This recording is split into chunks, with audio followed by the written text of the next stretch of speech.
এই এদিকে আসেন তো। এই আমাকে বললে? পাশে কি কেউ আছে নাকি আমি তাকে বলবো?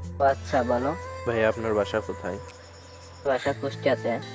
আচ্ছা, এটা বলার জন্য আমাকে দাঁড় করালে তুমি? কে আপনার সমস্যা? তো কাজ আছে, কি কাজ? আমার ইন্টারভিউ আছে। একটা ইন্টারভিউ দিতে যাচ্ছেন আপনি? কুষ্টিয়া বিআরবি। ও আচ্ছা, আপনি কি পর্যন্ত পড়াশোনা করেছেন?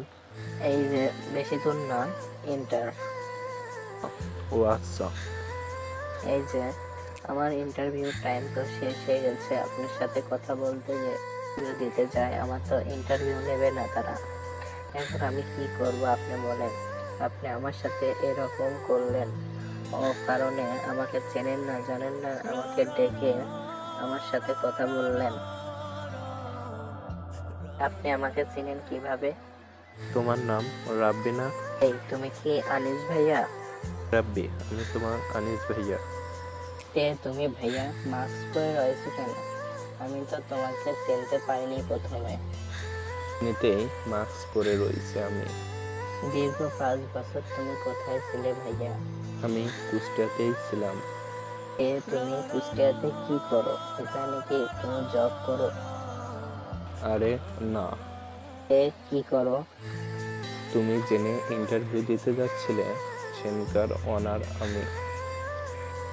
তুমি বিআরবি কোম্পানির ওনার? রাব্বি, তোমার ইন্টারভিউর জন্য আমি বলেছিলাম। ভাইয়া তুমি আমার ইন্টারভিউ নাও। রাব্বি, তোমার ইন্টারভিউ নেওয়া হয়ে গেছে। ইন্টারভিউ তুমি কখন নিলে ভাইয়া?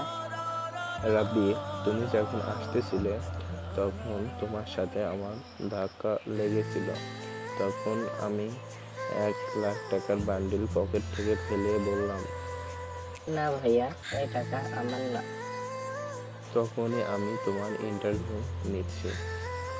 ভাইয়া থ্যাংক ইউ। কাল থেকে আমার অফিসে জয়েন করো। এসকে আনিস খান, টিকটক অ্যাকাউন্ট।